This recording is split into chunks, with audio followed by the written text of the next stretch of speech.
Hi there, it's Matt here, and welcome back to an episode I've had so many requests for.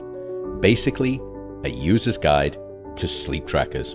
Today, we're diving deep into how sleep trackers actually work, what the science tells us about their accuracy, and which devices seem to perform best, at least according to peer-reviewed research by independent scientific groups. Something to say right up front, there are over 100 different sleep trackers out there based on a research search that I did. I wish I could cover all of them, but of course I'm unable to do that. Instead, I've decided to focus on perhaps the top 5 or 6 sleep trackers based on publicly available sales figures. That said, this episode is as much about discussing different sleep trackers as it is for you, the consumer, to really better understand in general how do they actually work, what you should focus on when making your buying choice, and what are they and what are they not good for. Also, we're going to be examining, as I said, peer-reviewed studies. These are studies that have been submitted to journals and other academics have reviewed the scientists' work. This is how we work in science. And it's going to focus on those peer-reviewed independent scientific studies that compare these devices, these sleep tracker devices, to gold standard sleep measurements, which is polysomnography sleep laboratory recordings. In other words, like my center here at UC Berkeley, you have lots of electrodes all over your head, your face, your body. You look like a spaghetti monster. That is the gold standard, and that's what we're going to be comparing these devices to. And we're going to be looking at these independent research studies rather than the numbers that the companies put out there as their own claims. I am sure some of the companies, if they listen to this, will want to point out their own findings. Now, I should note that I take those in-house findings at face value. Truly, I do.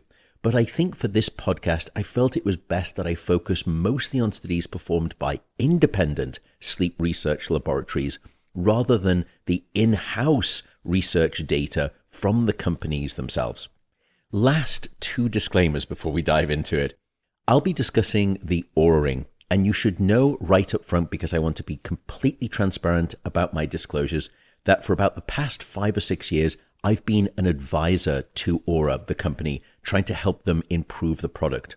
Since then, I've left Oura, but please keep that in mind in case you want to take what I say about the Oura Ring with a grain of salt. It's up to you. Related, I recently joined the scientific advisory board of a company called 8 Sleep, which is this really interesting piece of technology. It's essentially a smart mattress topper. And I joined that advisory board with my colleagues, Dr. Peter Attia and Dr. Andrew Huberman. So again, consider that context whenever I speak about 8 Sleep. With all of that said, I really will be trying to treat these companies independently in this evaluation. So let's get to it. Specifically, let's start to understand the metrics that matter when you are trying to assess the accuracy of a sleep tracker. Because before we dive into specifics about different devices and how good or how not good they are, you, the consumer, need to understand how we, the scientists, will measure the accuracy of a sleep tracker. There are 3 core metrics that tell the whole story, and most people get these a little bit muddled in their minds. These 3 measures that you really need to understand and digest if you want to become quite the aficionado of sleep trackers are the following. These 3 measures are called the device sensitivity, the device specificity, and the device accuracy. SSA for short. Sensitivity, specificity, and accuracy. We have it? So sing it with me, people. Sensitivity, specificity, accuracy. Okay, what are they? Sensitivity is how good a device is at catching sleep when you are actually asleep. So think of it as the device's ability not to miss any one episode of sleep throughout the night. And the best consumer devices out there will hit about a 94 to 95% sensitivity, meaning that they catch almost all of your sleep time. That is actually very impressive. So in other words, sensitivity is of the time that you are actually asleep, how reliable is the device at saying, yes, you are actually asleep. Specificity is where things get really interesting and is where most devices will fail spectacularly with rather unfortunate numbers. And I won't name any names just yet. Specificity is a measure that tells us how well the device detects when you are awake at night rather than asleep. So sensitivity, how accurate are you at determining when you are asleep? Specificity, how accurate are you at determining when you are not asleep but instead awake? And here's the problem. Most consumer sleep trackers have very high sensitivity. They're very good at overestimating and biasing their algorithms towards almost always saying sleep at night, whereas they have typically very poor specificity at determining when you are awake and truly saying, oh, no, you're not asleep, you're actually awake. Most consumer devices only have a specificity of about 30 to 50%. That means if you're lying in bed awake at 3 a.m. scrolling on your phone, your tracker probably thinks you're asleep. In other words, almost all sleep trackers, with few exceptions, will overestimate your total sleep time and underestimate the time you are awake. Which, I know, for some people listening, is especially depressing, since you may already be looking at your sleep tracker total amount of sleep and thinking, oh my goodness, that's not enough sleep. It's probably even lower, depending on the device. So that is sensitivity and specificity, specificity especially important. Then comes accuracy. Overall accuracy combines these two in effect. It's the percent of time that the device correctly identifies whether you're asleep or you're awake in its combinatory fashion. And good overall accuracy is somewhere between 85 to 90%. Excellent ones will have 90% and above. But here is what is intriguing about the validation process. Researchers don't just compare one night. They don't just look at your entire night and say, on average, across the entire night, how sensitive or specific and accurate was the device.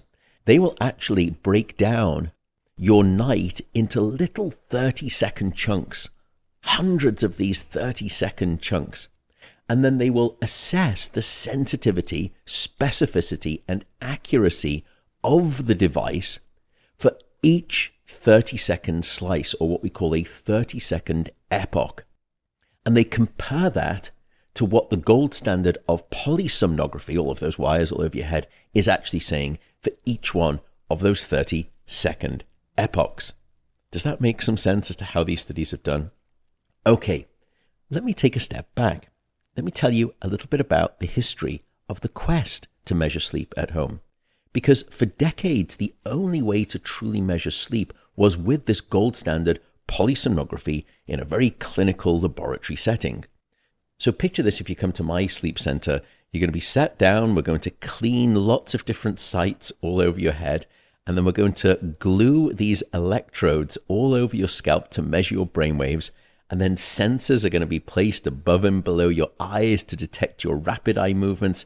There's going to be a respiration belt strapped around your chest to monitor your breathing. We may stuff up these little tubes up your nose.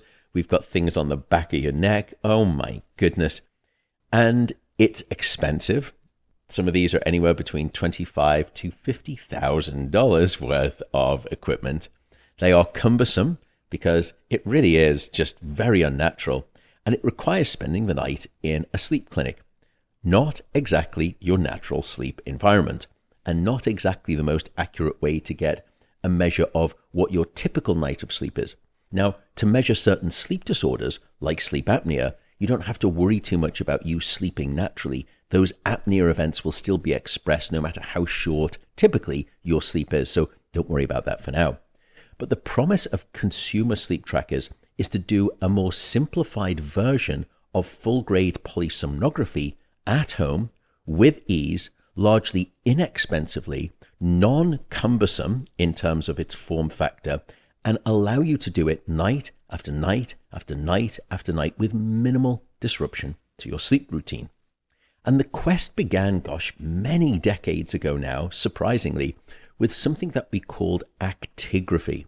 Actigraphy is like a wristwatch that you wear, and essentially it's using motion to figure out, are you either awake or are you asleep? And that's really all it can do. And the logic is very straightforward. If it's nighttime and you lie still for some extended period of time, it says statistically, probabilistically, you're going to be likely asleep.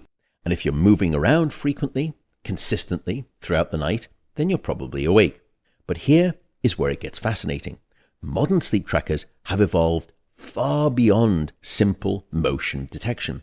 They now combine multiple biosignals to create a much richer picture of your typical sleep architecture and all of the different sleep stages.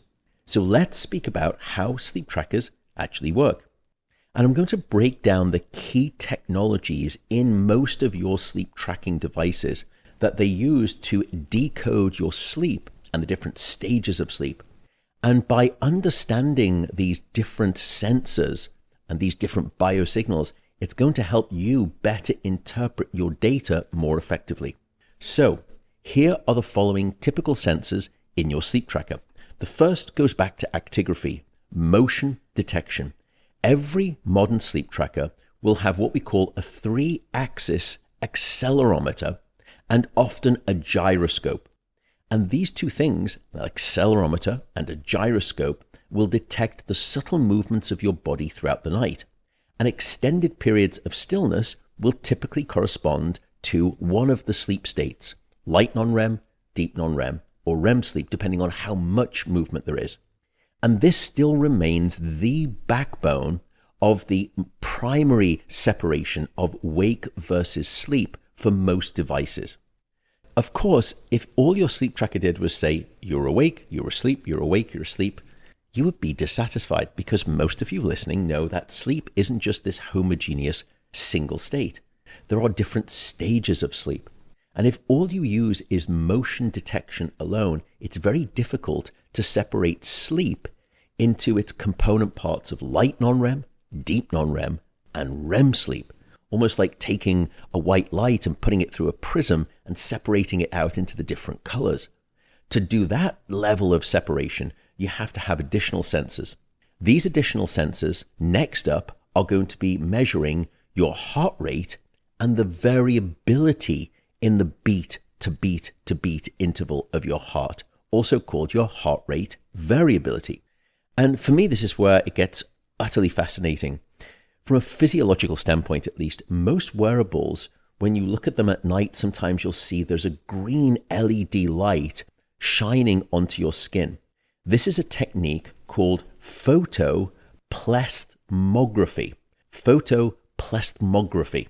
Try saying that with a mouthful of food or after a couple of drinks in the morning, which you would do, because it will disrupt your sleep if you drink in the evening.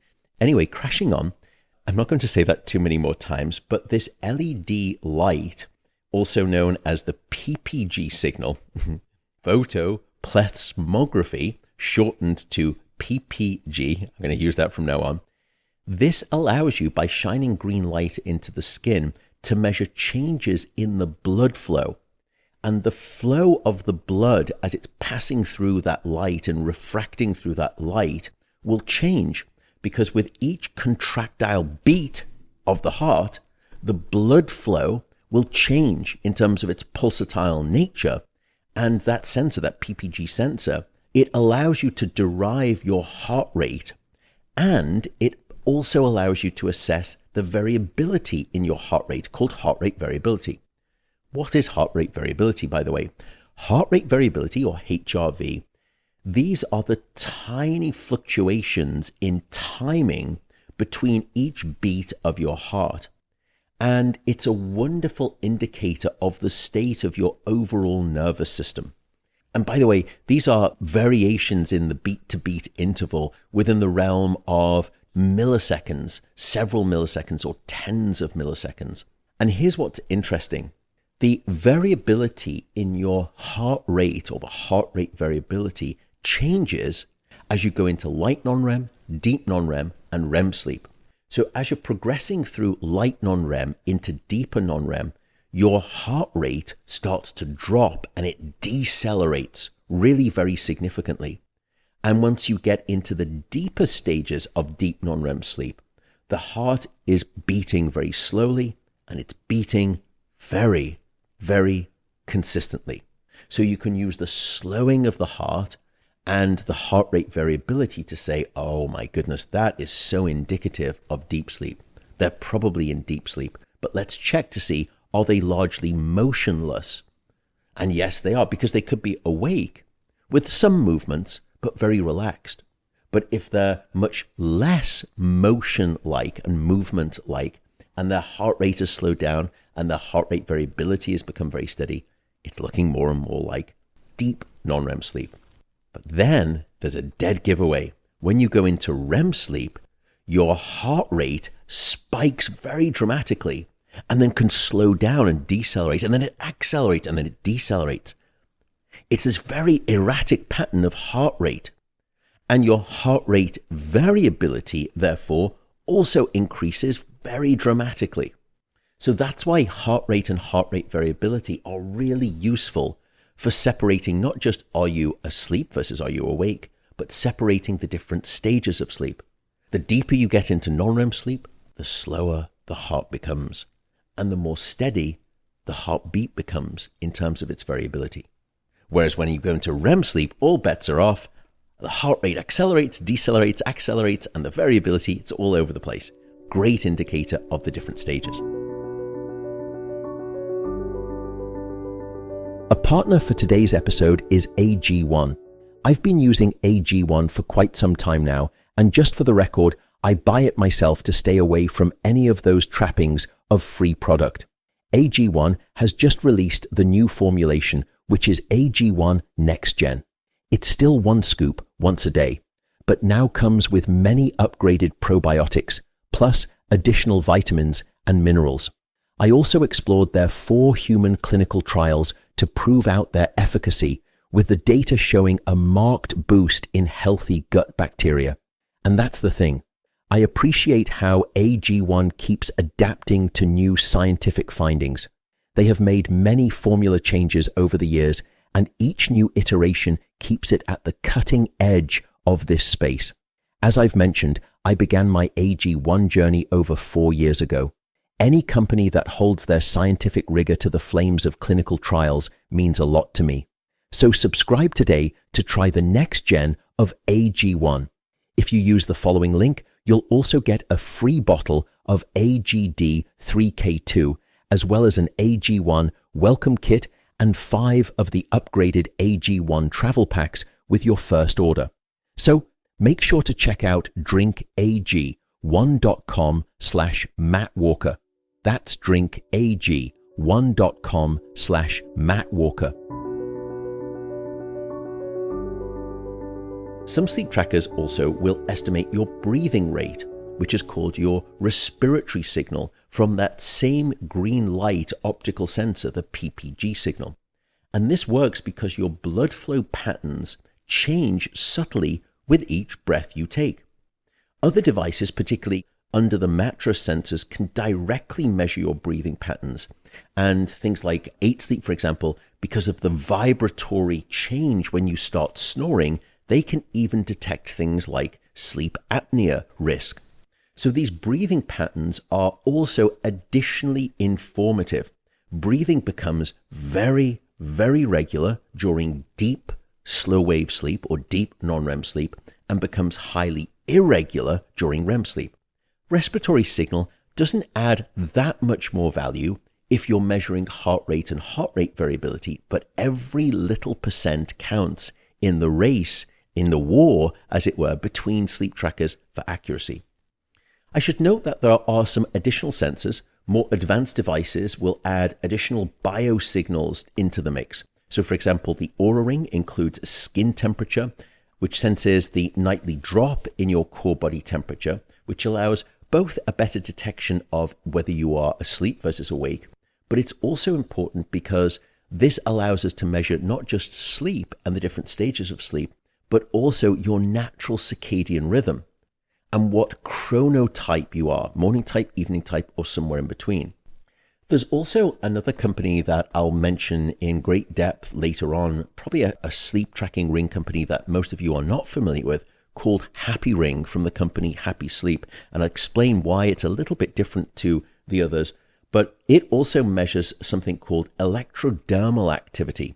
What it's going to measure, in addition to all of those other things, are subtle changes in the perspiration rate of your skin, because that too can indicate not just whether you're in different stages of sleep, but whether you're being woken up because you're having problems with breathing and particularly sleep apnea. And we'll come back to that later. So now that you understand all of the different sensors and why they're important, that's not where these tracking devices stop. They are really sophisticated in a second way. All of these devices then feed this multi-stream biosignal data into machine learning algorithms. And these algorithms have been trained on thousands of nights where people wore those sleep trackers in a sleep laboratory whilst simultaneously also having the gold standard of polysomnography. So the algorithms were able to learn the complex patterns of what their sensors were doing when the gold standard of polysomnography was telling the device this is the stage of sleep that they're in for this 30-second epoch, and then this 30-second epoch, and then this 30-second epoch, so on and so forth. And so in that way, the devices were trained sort of like infant devices. They were trained on how the sleep world works in terms of sleep stages. And they became incredibly good pattern recognition sensor devices. And they were able to do that at mass scale. Okay, with that out the way in terms of the sensors and how they work, there's another really important distinction that I think most people will be unaware of when it comes to sleep tracker accuracy. That is the distinction between absolute accuracy versus relative accuracy. Now, we're going to speak about the different sleep trackers in a second, and we'll speak about their absolute accuracy, which is, as you'll remember, that combination of sensitivity and specificity. These devices that we'll discuss will often have an overall accuracy of somewhere between 70 or 80% in determining whether you're awake, asleep, and if you're asleep, are you in light non-REM, deep non-REM, or in REM sleep? And that measure is their absolute accuracy. So for any one single night, when you average across all of those little 30-second chunks that we spoke about, that is its absolute accuracy. And let's say that we've got Sleep Tracker X, and Sleep Tracker X has an absolute accuracy of 75%. So that's how accurate it is at separating the four things that you're considering: being awake, light non-REM, deep non-REM, or REM sleep. And you may say, well, doesn't that mean it's 25% inaccurate? Well, yes, to a degree. For any one single night, it's going to be 25% inaccurate. However, that device is consistently inaccurate in the same way, for the most part, every single night. So its relative accuracy from one night to the next, to the next, to the next is very high, maybe above 98% relative accuracy. In other words, what I'm telling you here is try not to focus on nightly headlines, but focus on weekly trend lines or monthly trend lines. Even though most of these sleep trackers don't give you an immediate way to track your changes over time, sliding scale every 2 weeks, 4 weeks, 6 weeks, 2 months, 10 months, 12 months, 24 months. But the point here being is that if you see over, let's say, the past 8 weeks that your deep non-REM sleep has been steadily and consistently declining over time, then you should get more concerned, because it's not the device that is getting less and less accurate over those 8 weeks. The device is very consistently inaccurate every single night. So if you are seeing changes in the trend of your data over time, It can't be the device. It must be you, the individual. So again, follow deviations from your average or your norm rather than focusing on any one single night. That's the best advice. Does that help explain the difference between absolute versus relative accuracy? These devices should be very trusted when you see deviations in your data. For example, changes, let's say, in your skin temperature. If you get a whopping spike, it could mean that you've undergone an infection. So it's not the device that's changing and deciding to overestimate temperature on any one single night. It is always consistent in its accuracy versus inaccuracy. I won't belabor the point, but hopefully you can understand that distinction because it's a really important one to keep in mind. So now let's get to the meat of it. What do the peer-reviewed scientific independent validation studies actually tell us about how these major players in the sleep tracking space will perform? And these studies are typically involving participants wearing both the consumer device whilst simultaneously undergoing full polysomnography in sleep labs, or they come into the sleep lab, they have the thing wired up, and then because it's somewhat portable with this big brick of a battery pack and wires, they then get sent home. But either way, they are wearing the device and they are wearing full-grade, gold standard polysomnography. And with these independent research studies, like research centers such as my own at UC Berkeley, you can directly compare what the sleep tracker is saying versus what the gold standard of polysomnography is saying. Let's start with the Oura Ring. And here I'm going to focus not on the latest generation of the ring, which is the Gen 4 ring, only because there are not many independent research studies that have yet been published because it's just such a new device. So we're going to focus on the generation before that, meaning that the percentages may have improved a little bit, but it's a pretty good guesstimation.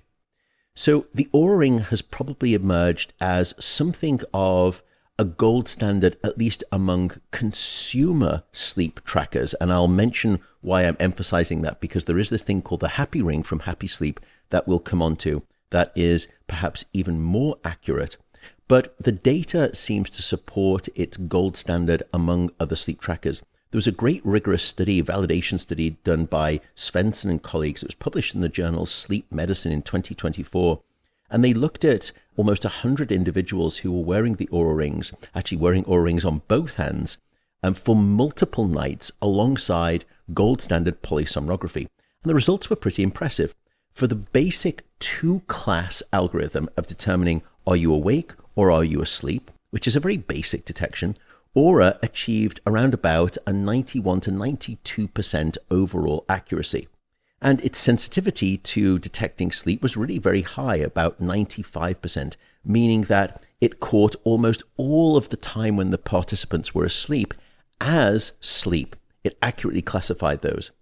Now, for the four-class algorithm, whilst we're trying to separate not just are you awake or are you asleep, that's actually pretty easy to do, but are you awake or are you in light non-REM, deep non-REM, or REM sleep? So are you awake, light non-REM, deep non-REM? That's a four-class algorithm. That's more difficult. And here, the latest Oura algorithm during the Gen 3 generation ring, it performed really pretty impressively. Its detection accuracy for REM sleep was around 90% and about 80% for deep sleep and also light sleep. What's crucial here is that Oura did not systematically overestimate or underestimate any of the sleep stages. Its errors were more about occasional stage confusion rather than consistently overdriving or being biased towards any one particular direction. For example, over-biasing towards saying you getting more REM sleep than you did, or overestimating more deep sleep. That error was nicely smoothed across all of the different stages.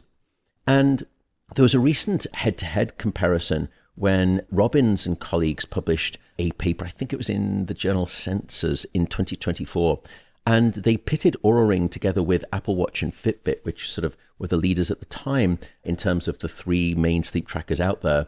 And Oura outperformed both the Apple Watch and the Fitbit. And here we're talking by approximately 5% better in terms of the Apple Watch and about 10% better in terms of Fitbit, when it comes to the 4-class algorithm separation of defining awake, light non-REM, REM, and deep non-REM. Also, Oura seemed to have pretty good detection of those brief awakenings at night. Remember I said that sensitivity is pretty easy to get. Most devices are up in the 90s in terms of being able to determine when you are asleep. The hard part is being able to determine at night, are you awake when you are actually awake, and not misclassify being awake at night as being asleep. The Apple Watch had only about a 52% sensitivity for determining true wakefulness at night. Oura Ring was closer to 70%. Here's what makes Oura, I think, particularly interesting. They've published the validation data across, I think, multiple different generations of the Ring. And you can see that the Ring is consistently improving over time with the hardware and the software. And I think that type of consistent improvement, at least for me at the time when I was involved with the company, seemed to build confidence for me in wanting to stick around in the company and see the progress. It built confidence and some degree of transparency. A partner and sponsor of today's podcast is Shopify. Let me share the link right away. Shopify.com/Matt Walker. As someone who spends his days researching sleep, the idea of selling merch felt, well, rather daunting. But I kept getting asked if I had t-shirts or gear. So I finally said, okay, Matt, get your act together and give it a try. And we have them coming. But the big question was, how on earth was someone like me, a scientist, going to get these items into your hands? Everyone said the same thing, use Shopify. It turns out, even me, an analog man in a digital world, was able to do it without any learning curve. Shopify is the commerce platform behind millions of businesses around the world and 10% of all e-commerce in the US. From household names like Mattel and Gymshark to brands just getting started. With hundreds of ready-to-use templates, you can build a really impressive online store that matches your brand style. Oh, and if you need artificial intelligence-powered help writing product descriptions or touching up images, Shopify's got that too. All of which is to say that if you're ready to sell, just try Shopify. So if you are interested, turn your business idea into reality with Shopify. Sign up for your $1 per month trial and start selling today at shopify.com/Matt Walker. Once more, that's shopify.com/Matt Walker. I'll come back to Oura in just a second. Let's speak about the Apple Watch. The Apple Watch has excellent sleep detection, but goodness, does it struggle with individual sleep stages. The Apple Watch, as I said, demonstrates really good separation of sleep versus wake. So it has a sensitivity for detecting sleep that is around 95%. So when you are asleep at night, what is the accuracy of it for saying you are actually asleep when you are asleep? And 95% of the time, it's getting it right. Remember, Oura Ring had about a 91, 92% sensitivity for that. So Apple, just a little bit better. But remember, we said it's not just about sensitivity, it's also about specificity. And when you add sensitivity plus specificity, you get accuracy. And this is where the Apple Watch has problems. It has challenges when you look at the separation of not just wake from sleep, but light non-REM from deep non-REM from REM sleep. And it really does struggle, it seems, with deep sleep based on at least the data that I've been reading. There may be other studies out there that I've missed, and more than welcome to share those with me if you find different numbers here. But there was a couple of validation studies in the literature that were suggesting that the Apple Watch had only about a 50 to 51% sensitivity for detecting deep sleep. That's essentially a coin flip in correctly identifying when you're in deep sleep versus you're not in deep sleep. Also, the Apple Watch device seems to systematically overestimate light sleep by approximately 45 minutes based on some studies, and it seems to underestimate deep sleep by about 43 minutes compared to gold standard polysomnography. So I think the algorithm has got a bit of work to do. The algorithm frequently misclassifies deep sleep. It appears as light sleep. Remember that Oura Ring, it also had inaccuracies, but it didn't overly bias to an inaccuracy of one stage of sleep versus another stage of sleep. And the Apple Watch does seem to do that. So again, there may be more data coming down the line. They may be improving their algorithm. Apple just has relative weaknesses in sleep stages, and it probably, in truth, with, I think, an amount of fair play to them, it reflects their later entry into the sleep tracking world. Apple has enormous resources, and it's been improving its software with every one of its updates. And it's got some great other FDA detection biosignals for other conditions. But overall, it seems to be that it has some struggles, at least at this stage, with separating the different stages of light non-REM from deep non-REM sleep. Its sleep apnea detection is looking increasingly good. We don't yet have full FDA data from multiple independent laboratory studies on that, but I do think that's probably where the Apple Watch is going to be shining in the future in terms of its sleep apnea detection, together with perhaps another device, the Happy Ring from Happy Sleep, which is already there, and I'll speak about that in a second. Next up is the Whoop strap. Whoop came onto the scene, and they take a slightly different approach. They're probably, it's fair to say, more heavily focused on recovery metrics, and they use sleep as one component of a broader performance equation. And a 2020 validation study independent study found that Whoop achieved about a 95% sensitivity for sleep detection, which again is equivalent to Oura or the Apple Watch. And it only overestimated total sleep by about 8 minutes relative to gold standard polysomnography, which is really statistically insignificant. So that's really good. However, again, like the Apple Watch and a little bit unlike Oura Ring, its detailed sleep detection, Whoop showed around about a 68% sensitivity for deep sleep and about a 70% sensitivity for REM sleep in that 2020 testing.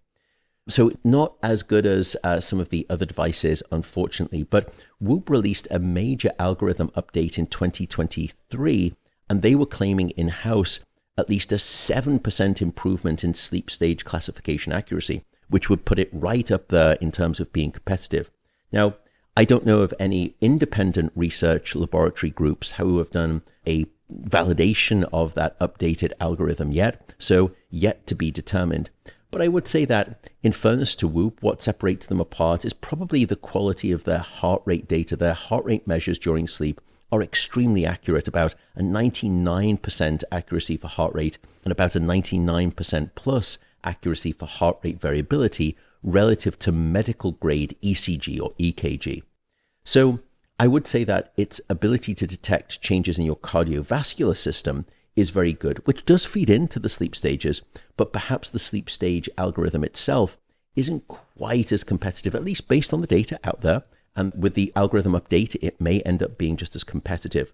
So I think Whoop is probably more positioned in the consumer's eyes, at least, as more of a performance optimization tool first, and then maybe a sleep tracker in addition. Another player in the space is something called the ultra-human ring. And this is where things get a little bit confusing. The ultra-human ring is actually very popular out there. It's probably the closest competitor to the Oura Ring right now.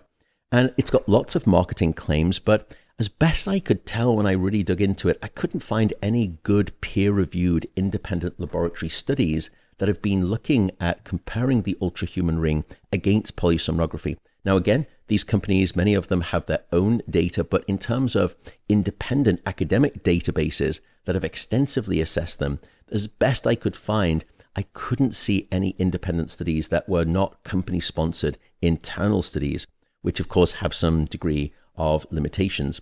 But I'll just report it. The company claims about a 95% accuracy relative to clinical equipment. That does remain somewhat unsubstantiated without the independent academic validation studies that I at least would like to see. And I think multiple independent reviewers out there in the public have noted this absence of peer-reviewed validation. So it's probably just a gap in the evidence-based importance of their product that I'm sure they're going to be filling any day now. I would say that if you look at the reviews out there, people do seem to like it because of the UX interface. The app essentially is flush with a lot of different features that seem to be quite accessible and quite useful to the consumer. I think that's why it's caught on quite considerably. I think Oura Ring has a great UX experience too, but if you look at the reviews out there, and I try to do an unbiased assessment of those, it may be that the Ultra Human Ring has a little bit more of what customers have been wanting, or at least if it's there in both sets of those devices, it may just be a little bit easier and more evident to access than in the Ultra Human Ring experience than the Oura Ring experience. But again, it's different for different people. Now let me come on to a new player in the scene that you probably haven't heard about. It's called Happy Ring. And Happy Ring from the company Happy Sleep represents a really fascinating take on a sleep tracker. For the most part, it's currently positioned not really as a consumer-grade sleep ring, a smart ring like Oura Ring or Ultra Human. It's really designed as a clinical tool for a patient. It is an FDA-cleared medical device that has incredible superior validation abilities for detecting sleep apnea. Now, I'll come on to a little bit about its accuracy, but essentially, it is there to detect your sleep apnea. It's very good at doing it. You don't have to take one of those at-home studies where you're sticking things on your chest and putting things on your finger and all of that nonsense. It's a simple ring that does apnea detection at FDA clinical levels. And the best part about it, from all I can tell, is that for the most part, it's going to be free. If you seem to have sleep apnea or a risk factor signs for sleep apnea, and you end up being diagnosed with sleep apnea in terms of this ring, then it's covered by your insurance, at least here in the United States, and therefore you get the ring entirely free. It doesn't just stop there. Because it's able to clinically diagnose your sleep apnea, then because it's a medical company, it's a clinical company essentially, it's not really just a sleep tracking ring, it's a clinical company, they take you through a complete diagnostic journey and then a complete treatment journey. So you're not left out in the cold by the device simply saying, well, you've got sleep apnea, good luck. It takes you through that journey.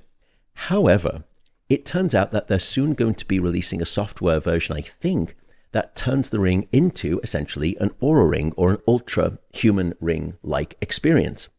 The reason that's important is because its accuracy, sensitivity, and specificity is better than any data I know out there. And here's why. There was a fantastic peer-reviewed study conducted by the wonderful Dr. Michael Grandner and colleagues at the University of Arizona, whose reputation, like some other scientists I'll discuss today, is exceptional. You can take it to the bank. And what they discovered is that the Happy Ring has a sensitivity and specificity which is up there in the 90s relative to some of those other devices where you're getting sensitivity of perhaps 90, but specificity of maybe 50%. This is astronomically good, and it has an overall accuracy of 92%. How on earth is it doing it? Well, I told you that the Happy Ring has all of the standard sensors, but it also measures some degree of sweat, of perspiration, which the other competitors lack. But that's not the real game changer. I told you that the way these algorithms for these sleep tracking devices work is that they're trained on hundreds of hours of human sleep data, and then they apply this one-size-fits-all algorithm to everyone. The problem is, we're all unique snowflakes in our physiology. And the Happy Ring algorithm is very different. It is a personalized algorithm, and its innovation is genuinely interesting.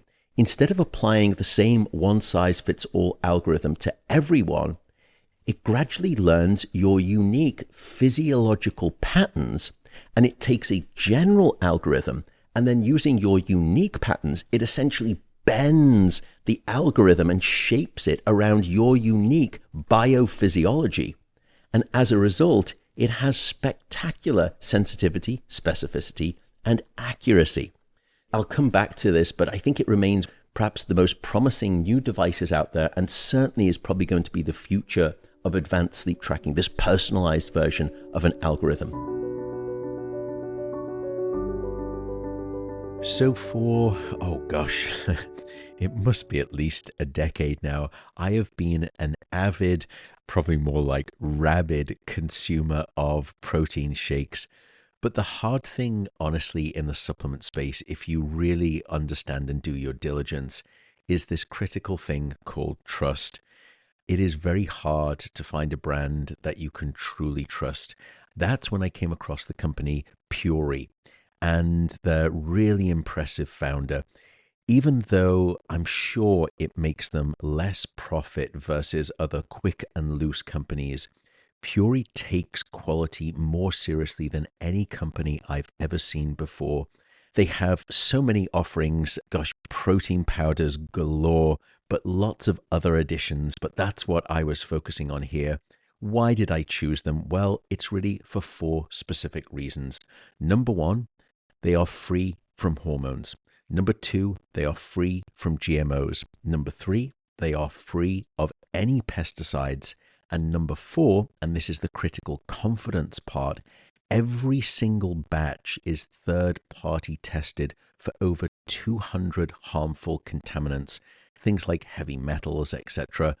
All you have to do if you are a neurotic nerd like me, you can even scan the QRI code on the back of the product to get the third-party independent laboratory test results. That's how much trust and confidence they place in their product. By the way, if you want a recommendation, go for the dark chocolate flavored protein powder. It's just exceptional. In fact, it's wonderfully addictive. I didn't just say that. Anyway, it delivers 21 grams of protein per serving. And for folks of my podcast right now, you can save 20%. So go over to puri.com/Matt Walker, and that is spelled PUORI.com, Matt Walker. So again, that is PUORI.com/Matt Walker, and you will get 20% off your product. A couple of other mentions out there. I should mention 8 Sleep. 8 Sleep, it's a mattress technology. It's essentially a mattress topper, and it allows you to control temperature, which, as you've heard from this podcast before, is a huge part of regulating and optimizing sleep. But it also is packed full of sensors, and it tracks your sleep stages as well. Right now, I'm not aware of any extensive independent peer-reviewed studies comparing it to gold standard polysomnography. I think they're probably on the way. But it's not surprising. It's a company that, if you look at relative to things like Fitbit, that's been around for 10, 12, maybe more years, it's a very new company. So we perhaps shouldn't expect it to have any of those peer-reviewed papers quite yet. There is some published data out there about its physiological monitoring, and it has about a 99% heart rate accuracy versus ECG or EKG, and about a 98% accuracy in terms of your respiration rate. So I imagine that with the movement signal, which is going to be very good too, together perhaps with a few other signals that it can assess, it's probably going to be up there in terms of competing with the best relative to gold standard polysomnography. We just don't have the scientific literature yet. And by the way, I do like how in the app experience, 8 Sleep and its own sleep tracking, they allow you to sort of question it and say, do you want to compare it to other sleep trackers? And why is it potentially different to other sleep trackers? I think that type of transparency and confidence is indicative of at least a company that's somewhat open about cross comparisons with different sleep trackers in a way that other sleep tracking companies, I think, just take the ostrich syndrome approach and stick their head in the sand and pretend you're not tracking your sleep with other sleep trackers at the same time. All of which brings me on to one of our final topics, which is form factor. When people ask me in the public, what is the best sleep tracker? The answer I give is not the one they typically want to hear. The answer I give is the best sleep tracker is the one you wear most frequently. Because I don't just think, and you shouldn't just think about sleep trackers in the one vertical of this thing called accuracy. You should also think about it from the pragmatic standpoint of the form factor. When we go to sleep, we take things off. We don't put things on. That's why a sleep tracker, at least when I look at what is a good sleep tracker, It has to be a low friction or no friction device. That's why I think some people struggle with strapping on, a wristband onto their arm, or putting cumbersome electrodes or wires, one hanging off the ear, one strapped across the head, one on the chest, or different things like that. And then, in fact, you've got, a mattress, which is essentially a no friction device. It's a set it and forget it. You don't have to worry about putting it on. You don't have to worry about charging it. So I would offer the suggestion that consistency in terms of recording your sleep overpowers or trumps minor differences in accuracy every single time. A sleep tracker that's a little bit less accurate, but that you use 100% of the time, will provide you far better insights than a more sophisticated device with a higher accuracy, but that you only wear sporadically. So I think things like sleep rings or mattress toppers are probably the most unobtrusive things to focus on. These rings usually are pretty good. They have battery lives of about 4 to 7 days at least. And many people find them comfortable. Many people go to sleep with a ring on, but not all of us go to sleep by strapping a wristwatch on. So the bottom line, a device that is left in the drawer because it's too cumbersome to wear is completely useless in my mind, regardless of how technically innovative and accurate it is. Choose your sleep tracker based on what you are actually going to wear consistently night after night after night. Before we wrap up with some limitations and conclusions, probably some of you are saying, well, Matt, hang on a second. What about those sleep tracking apps that you can download onto your phone? Are they any good? Sadly, I don't have great news for you. If you look at the research with a balanced perspective, I need to share some sobering truths about those smartphone sleep tracking apps out there, but also acknowledge where these apps might actually be helpful. The scientific validation studies show that smartphone apps are really facing some difficulties in accuracy for detailed sleep analysis. They typically only have somewhere between about a 45 to 65% overall accuracy compared to gold standard polysomnography recording, whilst the wearables that we've been talking about, they are up in the 80s, the high 80s. Perhaps a standout is an app called Sleep Cycle. I don't have any affiliation with them. It's probably one of the most popular and well-studied apps. It does show some genuine promise for the two-class algorithm of separating sleep from wakefulness, so it has about an 80 to 85% accuracy, according to an independent study in 2020. It does still struggle with the detailed sleep stage separation of light non-REM from deep non-REM, from REM, and from wakefulness. There, it doesn't have great consistency with polysomnography. But at least it is pretty good at accurately determining when you are asleep.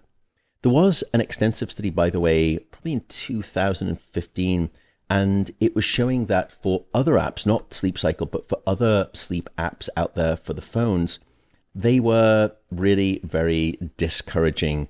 They were probably a coin flip in terms of determining your different sleep stages. So I know I wouldn't focus on that too much. I do think it's important to understand that these apps may not be perfect scientific instruments in separating the different sleep stages. But again, let's not throw the baby out with the bathwater. They can still serve as valuable sleep awareness tools if you use them wisely. So for example, the app Sleep Cycle's strength, for me at least, lies in helping you recognize patterns.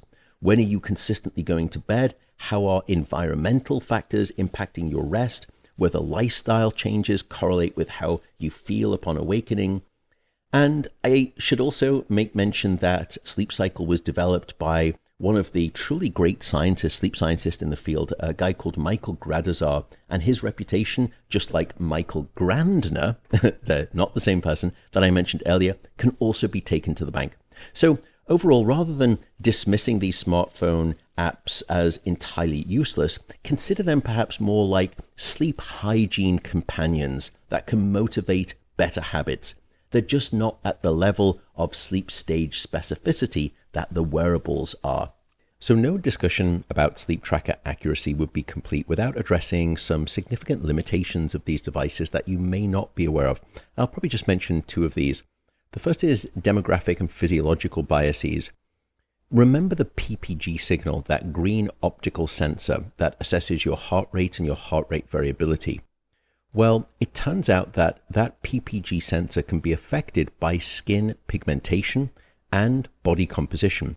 And researchers have found that darker skin tones and higher BMIs can reduce the accuracy of that PPG signal in terms of its strength by up to 61% for some devices. It doesn't mean that these sleep trackers are unusable for those populations, but just keep in mind it can introduce noise and reduce accuracy if the algorithms were not trained on a diverse set of data. So if you're thinking about sleep trackers and those things are important, you may just want to try to do some research to see what did those companies do in trying to be sensitive to those issues and make sure that their sensors don't fall prey to that accuracy issue in the trained algorithmic data sets. The other issue regarding lack of accuracy is that it's harder to trust these devices if you are trying to track your sleep at non-normal times. These sleep trackers are heavily biased in their algorithm accuracy on the basis of it being night time. So if you are a shift worker or you're someone who has irregular sleep patterns, the accuracy of these devices is expected to decrease significantly. So just keep that in mind as well. Okay, that is a long podcast. What is the bottom line here? Well, I think sleep trackers have become remarkably sophisticated tools that can provide some genuinely useful insights into your sleep patterns and maybe a little bit less so your recovery. And the best of these devices are achieving accuracy rates in the high 80s and high 90s in terms of at least their sleep-wake separation, and probably somewhere in the mid to low 80s in terms of their 4-class separation of wake from light non-REM, deep non-REM to REM sleep, with perhaps the exception of the Happy Ring, which is up there in the 90s for all of those. However, it's important to understand that these devices are simply optimization tools, and with the exception of Happy Ring in terms of its FDA detection cleared for apnea, they are not medically diagnostic devices. So use them to track your own sleep patterns, and use them to assess perhaps interventions like exercise timing or caffeine cutoffs and maintaining your awareness of your sleep consistency. But they're not there as a pure replacement for a sleep laboratory. In terms of the sleep trackers themselves, I think commercial exclusive devices alone, maybe Oura Ring leads the purely commercial non-medical field with its comprehensive peer-reviewed studies achieving about a 94% sensitivity. And Apple Watch brings some interesting non-sleep FDA-approved applications despite its sleep stage limitations. Whoop, I think, excels in terms of athletic populations with unparalleled heart rate accuracy, although others are up there. Meanwhile, some other newer entrants like the Ultrahuman Ring, they currently lack some of the validation. I think there's probably going to be some strong validation data regarding folks like 8 Sleep, the mattress topper. Out there, in terms of who's in front, it looks like Happy Ring shows probably the greatest promise, leading all of the devices in terms of its outright sensitivity, specificity, and accuracy. But keep in mind that it probably burns almost all of its battery in one single night to get that high level of accuracy. I do believe, as I said, I think I've read elsewhere that they are going to be updating the software so it can become more of a consumer grade like Oura Ring device rather than a full-on clinical diagnostic sleep apnea service with outstanding sleep stage tracking as well. But for now, it uses this really clever personalized algorithm that sets it aside from everyone else. So for me, the game changer, ultimately, it's just not about chasing the perfect numbers and who is like maybe 4 or 5% better or worse than the others. It's about understanding what is the best sleep tracker for you, which do you use most consistently, and also recognizing the difference between absolute accuracy versus relative accuracy. If you are seeing deviations, changes from your baseline typical sleep numbers, then take that data very seriously. There is one point of concern with sleep trackers that I should mention, and it is a new sleep disorder called orthosomnia. So in medicine, ortho, the term typically means straighten. So you've heard of orthodontics, straightening teeth, orthopedics, straightening bones. Well, orthosomnia is where you're using sleep trackers and you get so anxious about getting your sleep so perfect and so straight that your sleep gets worse. Now, we don't have percentage numbers on how many people suffer this. It's probably going to be in the single digits, so just keep that in mind. But if you are suffering from this anxiety caused by your sleep tracker, my recommendation is one of two things. First, take it off. Put it in a drawer. Go and get cognitive behavioral therapy for insomnia. Get your sea legs back underneath you in terms of sleep confidence, and only then return to your sleep tracker. Second, maybe you don't take your sleep tracker off. You keep wearing it, but then you promise yourself that you will only check your data once a week, maybe on a Sunday afternoon. That's the discipline. And that way you can still get all of this historical aggregated data, which is great stuff, but you avoid the anxiety of hyper-focused checking every single morning and getting more and more anxious and worked up about your sleep. Okay, with all of that said, very long podcast, I felt this was important to go into in great depth. It's something that I think is essential information to get out there, independently so. It's a question I get asked almost every time I go out into the public or on a podcast, and I wanted to do a deep dive. Apologies if I haven't measured your specific sleep tracker. Rest assured that if I didn't, they're probably, depending on the device, if it's a wearable, they're probably not too far off some of these numbers. But as you've seen, there can be quite great variability in the specificity, not just the sensitivity, but the specificity of these devices. With Apple Watch, for example, suffering some problems with specificity, but most of them having really good sleep sensitivity, but very poor wake differentiation specificity. So keep that in mind as well. Take care. Thank you for listening. Let me know what else you want to be hearing in this podcast. And I will simply say good night, good luck, bye for now.